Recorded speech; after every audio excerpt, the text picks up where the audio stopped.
Welcome back to the Horror Academic, and as promised, we are sticking with Italian horror. And last month we talked about the very first Italian horror film I saw, Lucio Fulci's Zombie. But today we're going to talk about what came next. Dario Argento's Suspiria is absolutely a stunning film. This is probably the most dramatic, visually, sonically, one of the most impressive horror films ever made. It's really hard to say anything outside of that realm because it's a beautiful film, but it's also terrifying and strange. It's a really strange film. So let me start off by telling you a little bit about how I first came to know Suspiria. So I may have mentioned this in past episodes, but for Halloween, when I became a teenager, I would have friends over and we would do movie marathons. And that's kind of how I got to see a lot of the early canon of horror films. So we would kind of make the list of, need to see films and go and rent them at the video store. And I had, at around this time, I guess I was starting to read Fangoria, and I kept hearing the name Dario Argento. I had already seen Dawn of the Dead, so I knew a little bit, I guess, making the connection that Dario Argento had produced Dawn of the Dead, so I was interested in finding out more about him, and that the score of Dawn of the Dead, well, most of what we get to hear in America, was done by this band Goblin that worked with Dario. So that made me curious too. So a friend had told me, well, Suspiria is supposed to be his most famous film, so let's rent that one. So we did, and we kept it for one of the last movies of the night, and to be quite honest, it's a rough crowd in a room full of like preteens to be watching something this strange and different. We bailed on it, actually. I think we watched for like an hour, and then everyone kind of like, okay, let's watch the next movie because this ain't going anywhere. It was very talky, but at the same time, it was just really weird. The music was really loud, the colors were bizarre, and the deaths were really grisly. But yeah, it was too the pacing was too strange for a bunch of teens. So what happened was I'm not one to return a movie without having watched all of it. So the next day when I was cleaning up from the party, I watched the last like 20 minutes of the film by myself and was like floored. Like, whoa, we turned it off right before this got good, right? Was kind of like my, 14 or 15-year-old takeaway. But I will say the thing that I really walked away from the film with was kind of A, I need to give this another try. B, I need to find out more about this Argento guy. And C, this music is crazy, but I like it. And that led me to picking up, through my sister who worked at the local record store, she got me the Goblin's Greatest Hits. And I became obsessed with that album. What I would later learn is that Goblin before Suspiria had been a band called Cherry 5. A little prog rock, a little jazz fusion, very 70s Italian rock band. Instrumental. Well, mostly instrumental. Dario Argento had heard something of theirs and asked them if they'd be interested in working on one of his scores. They knew Bird with Crystal Plumage, Four Flies on Grey Velvet, so they jumped at the chance because they're like, wow, he's somebody doing something really different and artsy, and we want to be part of it. So they sign on. Argento works with them in kind of molding what he wants the score to be. And to me, it is the most important part. It is the most amazing part of Suspiria. And but you would not have the score without this movie, and vice versa. Since we're talking about the score, what I really want to break it down to is the fact that, like I said, it has elements of prog rock, it has elements of kind of almost jazz fusion, but it also is, because the subject matter of the film is witchcraft, it uses these kind of touches of old world instruments with sound effects and random phrases. Argento tells Claudio Simonetti, he's the lead piano player, I want some words being spoken, like whispered. So after reading the screenplay, somebody put together some phrases, but most notably is just the word witch, which is periodically kind of like amped up in the score as things get crazy. So I could really do this entire episode just on that score, but I'm going to try not to do that for you guys. Let's go back. I know, I'm getting ahead of myself. So here's the deal. Suspiria is, like I said, it's a story of witchcraft. It takes place at a girls' dance studio. It's an elite school, almost say secondary school or college level of dance instruction. These are all young women who are becoming professionals after this, is essentially what we get the air of. It's a prestigious dance school to attend. It's in Germany, and it has a very international group of girls who are living and studying there. The main character we meet, Susie Banyan from New York, and she flies out to Germany to attend the school on invitation, and when she arrives, there's a raging storm. She gets a cab ride to the school, which is out in the middle of the woods, it seems, and when she arrives, she's told at the door, "We don't want you here, go away." Even though she tries to insist, "But I've been invited, I have my letter, please let me in, it's late, my flight was delayed, I'm stuck in this storm," and she's told, go away, you don't want to be here. And then you see, once she gets back in the cab and asks for a ride back to the city, you see a girl running away in the woods. So as soon as we're there, we know something's afoot. It's a strange environment. It's the middle of the night. It's a dark and stormy night, right? All of these kind of tropes that we expect of a horror film. It's an unknown place, a secluded unknown place in this dark, stormy night. But unlike pretty much every other horror film you're gonna ever encounter, it is far from a dark environment. The colors pop off the screen the instant she gets off the plane. They're non-natural. The entire film uses color in a painterly fashion that does not represent reality in any way. It's all meant to give these kind of primary colors and washes on the screen. So you have these very bold reds and yellows and purples and blues, and none of it feels like a real environment. In many ways, Argento does this from the start to make you realize you're in a sort of fairy tale. This is not reality. This is a strange story being told. Eventually the next day, Susie comes back and she's brought in and introduced to the headmistress and the instructors and the girls, and she's made to be part of the school. It turns out that night there had been a murder of one of the girls who had left, which we see in the film and is quite elaborate a death that sets the tone for all the deaths that will happen in this film, which even aren't a lot, but they're all very staged set pieces. Susie tries to fit in the school, but finds the girls very off-putting.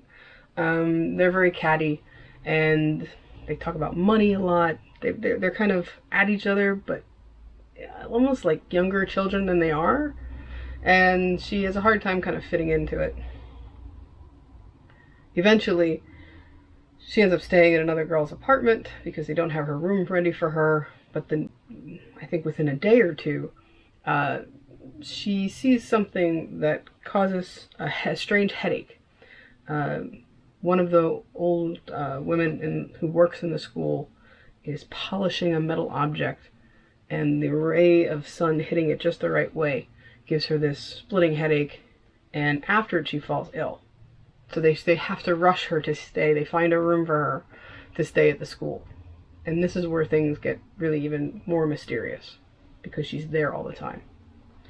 Eventually we realize that all of this that's going on is because, or at least some of the girls believe, there is this strange coven of witches running the school. It turns out the girl who died was trying to tell someone about what she had discovered. The girl she's trying to tell becomes friends with Susie, that's Sarah, and Sarah explains to her all of these things that they had discovered about the headmistress and the director of the school. Things become more and more dangerous as Sarah and Susie are trying to kind of like find out for themselves what's really going on. So it becomes a bit of a mystery. Let's go back to who's in this film. Joan Bennett plays the headmistress of the school. She most likely was known by horror fans of the time as a dominant figure in the series, the kind of gothic horror romantic soap opera, Dark Shadows. Before that, she had an extensive career in film in the 30s, 40s, and 50s in some classic film noir, as well as some very mainstream Hollywood productions. But she was the kind of epitome of old school Hollywood movie stars. So I know Argento wanted that air of this kind of air of importance that came with her presence. The lead of Susie Bannion, the American girl, she's played by Jessica Harper.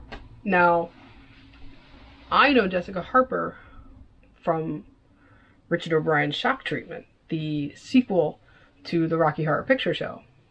And what's even more entertaining about this is the fact that Jessica Harper is the person who gets to play the iconic role of Janet in the sequel. So it's another strange and unusual film. And later I would discover that Jessica Harper was in Brian De Palma's Phantom of the Paradise, his kind of Phantom of the Opera take, but in kind of like super 70s rock and roll style. It turns out Dario Argento saw De Palma's film when it was new and was taken with Jessica Harper's role and wanted to cast her based just on that film. Harper was also in a strange little film called The Evictors, which was directed by the same person who did The Town That Dreaded Sundown. I believe if you go back to my daily reviews I did during lockdown, you'll see that I talk about that film. That's an odd one too. Bit of a true crime story.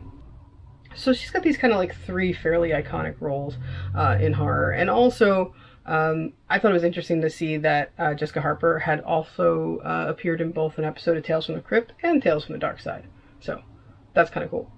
As far as the other actress who's kind of the other, kind of like the sidekick, Sarah's played by Stefania Cassani, who is in quite a lot of Euro horror, Italian, German, kind of all over the place. Most notably, before this, she had been in Blood of Dracula, which in America we know as Andy Warhol's Dracula. Her co-star in that film, or Dracula himself in that film, was played by Udo Kier.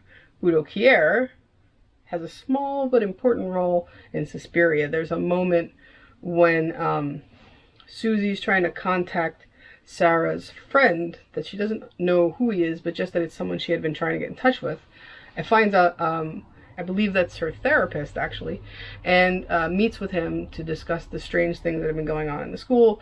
And he explains that witchcraft is usually in the eye of the beholder, and probably a sign that you're looking for an escape from something else, but introduces her to a friend, a colleague, who has done extensive research on witchcraft and believes that it is all true. And he gives her information about the three mothers. That's an interesting point to make here. Suspiria is actually part of a strange trilogy, a trilogy that took decades to be completed, of the three mothers, the three kind of holy mothers of witchcraft. So Argento's three mothers, that would be in, thank you Wikipedia for helping with my Italian. So in Suspiria it is Mater Suspiriorum, or the Mother of Sighs, who is Helena Marcos, the head of that coven. In Inferno, it is Mater Tenebrarum, the Mother of Darkness, which is confusing considering Argento has a movie called Tenebra, which is not. I always got confused by that when I was a teenager trying to figure all this stuff out. And then decades later, we get Mater Lisramara, yeah, the Mother of Tears. So that's the three mothers. which will, I'll give you a little bit more backstory on where this film comes from. This is a bit of a he said, she said story, though, I will tell you that going in. Argento's story is that he was obsessed with learning about witchcraft after a visit to kind of a trifectum of old world cities in Europe, on a tour of Europe. He's from Rome, but seeing Northern Europe, and he starts to research some of these kind of hot spots of supernatural activity.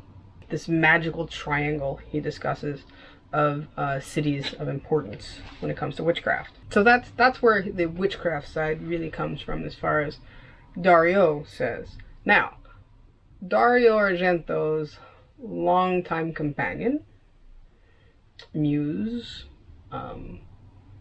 mother of his child Aja, and sometime partner, who meets making for Fondo Rosso, Deep Red, which we will definitely talk about soon because that is my favorite Argento film, is Daria Nicoladi.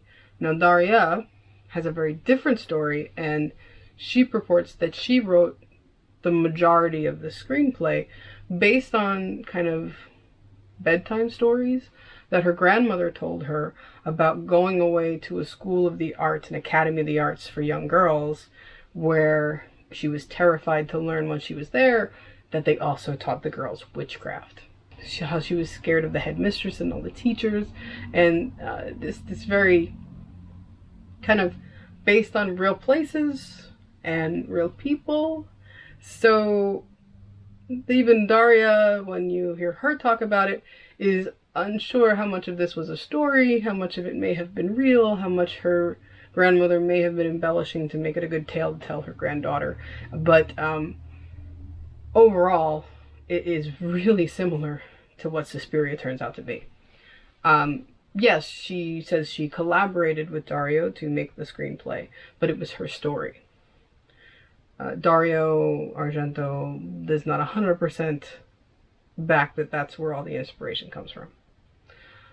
So, like I said, that's a he said, she said. Unfortunately, Daria has passed away recently, but I'm glad to know that I've seen several interviews with her discussing this, and I've read articles, scholarly articles, talking about her as the author of the film.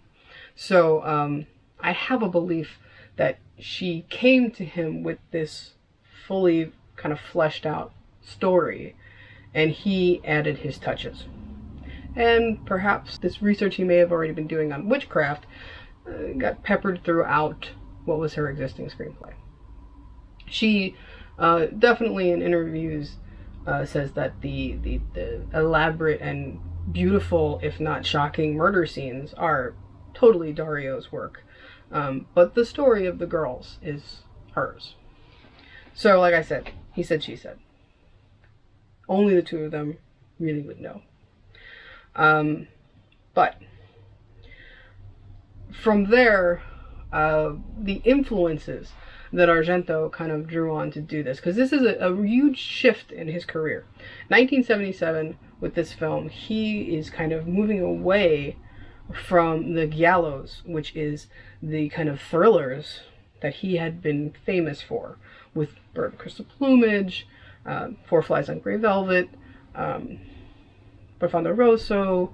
So he had already done his kind of series of films, which were stunning and different and provocative and artistically done for an existing style. But now he decided he wanted to kind of branch out into doing something different. And this is where Daria says, she says, oh, well, I have this kind of supernatural story. So this is his move into supernatural storytelling, which is very different, but he's still bringing that very stylized eye that we see in his earlier films. But now he wants to enhance it, because what he really wants to be able to say is that this kind of mythical story, this fairy tale-like story, he uses the word fairy tale often in describing it, is enhanced by the use of strange colors, strange sounds. He does things to manipulate the height and the size of the girls in the frames. to make them look smaller than they are, to make it more childlike, even though they're teenagers, and I believe up until their early 20s. So what he originally had wanted was for the film to be about young girls, like 8-year-old girls. But nobody was really into the idea, A, of making a disturbing story with young girls, and I mean, as far as like the studio heads and the money people, and also he was going to do some very violent things. So, not to mention, it's 1977. You know, they want to show teenagers. They want to allure to that audience. So, we move it to more of a secondary academy school as opposed to a young school. But he still wants this fairy tale-like essence. So what he does, like I said, you have the colors, you have these very stylized buildings, very Art Deco style of this film.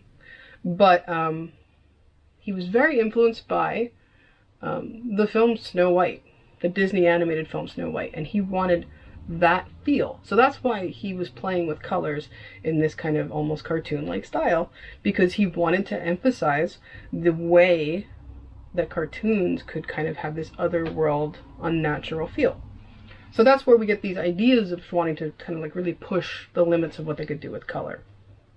There's chemical washes and things like this in post-production, but there's also this extensive use of colored lighting. So in theater and in, you know, film, when you want a color of a light, you use a gel. A gel is like a plastic sheet that goes, you know, that has the color that you want to be projected through your lighting. He works with the director of photography to find a way to get closer to the actresses to make their whole bodies in that kind of color scheme. And the solution they come up with is to use fabric instead of plastic gels, or you know, instead of this kind of meltable subject. But by using fabric, colored fabrics, you could get closer to the girls. Of course, it sounds like it was excruciatingly hot on this set, though. The interviews I've seen with the actresses from the film say that they were very much kind of in the moment of, he's going to be doing something kind of elaborate and different, and I don't quite fathom it now, but it'll make sense when I see it. So they were fairly game, you know. We have those really bizarre death scenes, like there's the iconic image in the beginning of the movie of the girl falling through the stained glass window and being hung, and just the blood dripping with all of the shards of glass. We have the girl who who tries to escape when she's trying to find the witches, and ends up being kind of pushed into a room that when she tries to jump for the door ends up, excuse the spoilers, but she ends up in a kind of a sea of barbed wire, you know? So we still have these really intense, like Argento is known for like creative kills. There's so many things about this film artistically. I mean, like I said, the music is so loud that it is bombarding you, like, and it's very intentionally bombarding you, because it's playing with your emotions. It's putting you on edge. The odd color schemes, it's like a nightmare, but like I said, it's beautiful and offsetting at the same time. It wants you to be unnerved. The combination of these two things works together to get this nightmare kind of space, so that you, the audience, can be in the same kind of mindset as Susie. And so you're relating to her because you're kind of like going through this kind of crazed moment as well, which I think that he does beautifully in this movie. It's still considered one of like the most influential films in horror. I mean, it's kind of really what puts Argento on the map in a kind of a broader sense. It's a lot of things. I mean, and I would be remiss to not talk about the fact that this is a film, yes, directed by a man, co-written by a woman, where this was not really a known factor or a much talked about factor. before, say, the 25th anniversary of the film, I don't know how much we talked about that. The first interview I saw about it was for the 25th edition. But it is a film about girls. It is a film about a group of teenage and early 20-something girls, and the women who are teaching them, the women that are in charge of them. And there are so few men in this movie that it's really blatantly kind of like obvious. Like, you have they're very caricatured. You have the blind piano player with his seeing eye dog, who's kind of pushed out by the women. You have this kind of like oafish guy who's a servant, that the girls kind of make fun of because he's not very smart, but at the same time, they'll kind of talk in front of him about the fact that he's not smart and that he's ugly because he can't understand them. So, like I said, these girls are very catty. And really, there's a doctor that comes to visit Susie when she first falls ill, who gives all kinds of bad advice, who must be in cahoots with the witches, is what we kind of come to understand later, because he was pretty much keeping her under their control. And then you have the two men at the end that she seeks to find out more information about. Is she going crazy, or are there really witches? So that's what, like 5 men and one little boy. Like this little boy who is the grandson of the headmistress, who looks like he just walked out of like a French impressionistic painting. The poor kid is just in kind of like short pants and one of those kind of 1700s kind of decorative ties. He doesn't speak. He's just strange. So that's 6 male characters and a sea of girls and women. So you see strong women on both ends. The villains are women. The protagonists that we're rooting on are 2 girls. They're kind of the opposing forces of femininity. It is hard to not realize that Sarah, the girl that Sarah's friend who dies in the beginning, they're all pushing beyond what they're being told. They're seeking the truth. When Susie comes on, they even mention one of the instructors mentions, "Oh, you're headstrong. I like that about you." She's maybe stereotypically American or New Yorker in the fact that she really has no interest in taking anything from anyone. She's strong-willed. She's her own person. And she pushes even further than the 2 girls before her who failed at trying to find where the witches are. I've always kind of, one of the things that I like so much about the story of Suspiria is that it's strong women. For like the second half of the film, the girls realize that the way they can find out where the witches are is because even though they've been told that the instructors all live in town, when it's time for them to leave, Sarah's telling Susie, "Listen, you can hear their footsteps. They're all leaving. We should follow them." Susie says, "They're not leaving the building. They're going deeper into the building." And that sets off kind of like this Alice in Wonderland journey that she must take to confront, the evil that is kind of keeping them trapped in that school.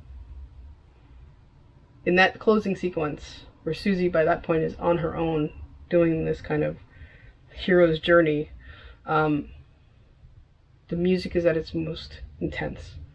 The colors are at their most intense.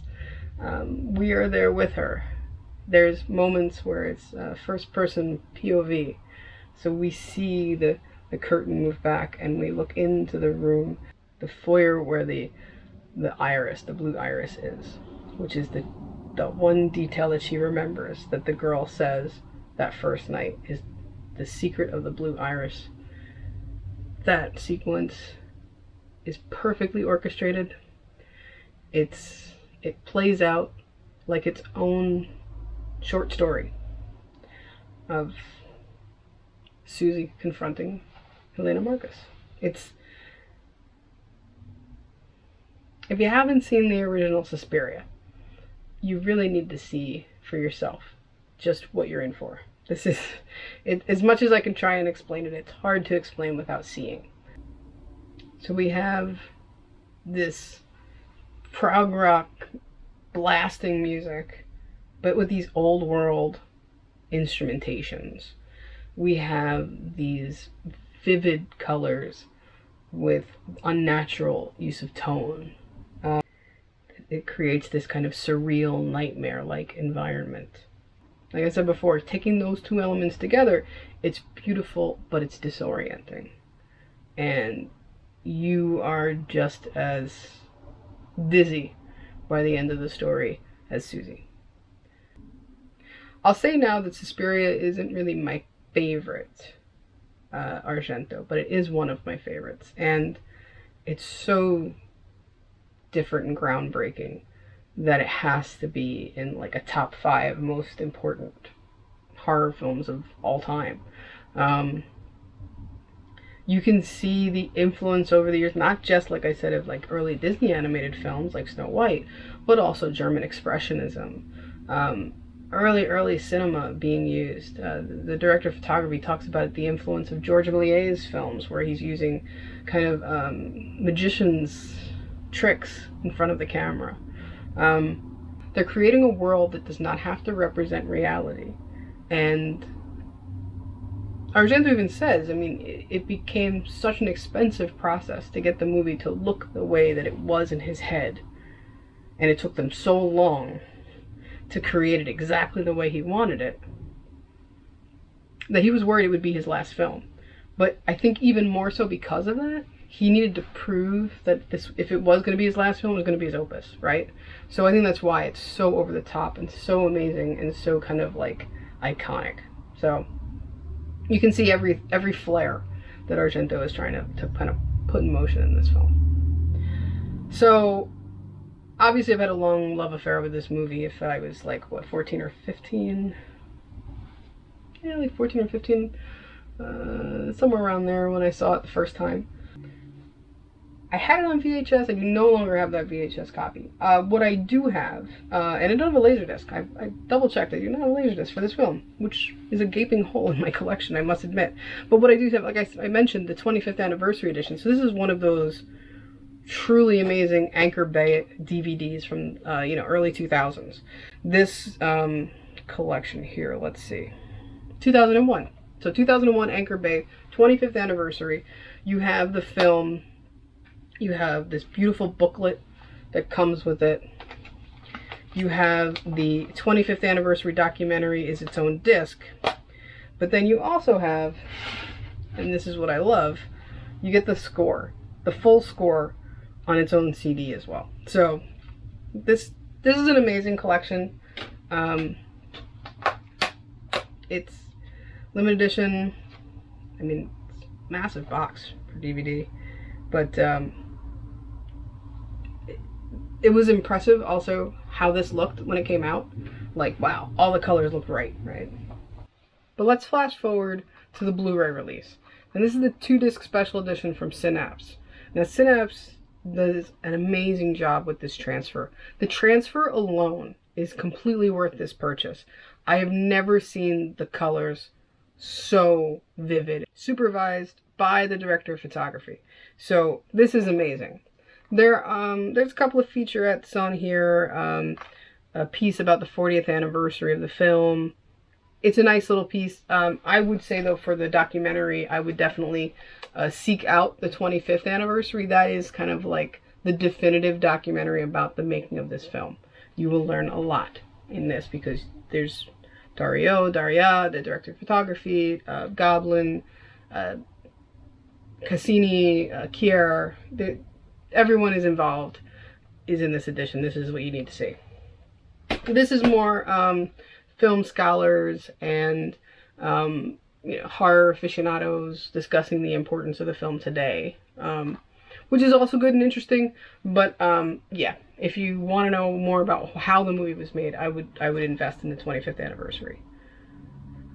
So this is amazing. I think everybody I know that's kind of the point of this series, but I really think everyone needs to have this. And I can't recommend it any higher than that. I mean, I just think it's a perfect movie on a perfect edition, and Blu-ray makes it sing in a way that you hadn't seen before in other formats. Definitely not back in VHS. I don't have a lot of other Suspiria. Well, I will say, because I'm wearing my Suspiria tour shirt, I have, like I said, because of this film, I became obsessed with Goblin. When Simonetti's band Demonia comes over in 2000 to CultCon, I was one of, well, like 30 or 40 people in the audience. Of course, you know, come to find out, I knew quite a few of those people after the fact and years later. It's one of those defining moments, I think, for horror fans that of this extreme. Yeah, every time Goblin reunited, or easily I could say that you get chills hearing them do Suspiria live. It is amazing. I believe it was 2018 that they toured, and we were lucky enough to see them in Philly do the actual full score of the film with the film playing. It was amazing. It was at the Trocadero Theater, and it was a dream come true. It's one of those moments I didn't think would be possible. But it was, you know, well worth the price of admission. So if you have a chance to see Goblin live, I would highly recommend it. I could even say that you don't have to be a fan of this film or Profondo Rosso or Dawn of the Dead to be a Goblin fan. If you like prog rock, you would probably love Goblin anyway. So I can't recommend their music enough. It's probably some of my favorite music. One of my favorite bands, regardless of anything. What I can say I do also have, as far as Suspiria memorabilia, is this little door prize I got here. This was a special limited edition, kind of like the deluxe edition. If you purchased this box set when it first came out, you could get it packaged with this kind of like mock-up of one of the shards of glass from the stained glass in the first kill of the film. I got it though because back in my Horrorfind days, where Anchor Bay was very vocal and visible there, they would do a trivia contest every year, and the trivia contest, the one year that was quite epic that I got to be part of, and I know many of the people now who were also in that tournament, was a George Romero themed trivia contest, and I believe I was kind of like tied for first or technically second place.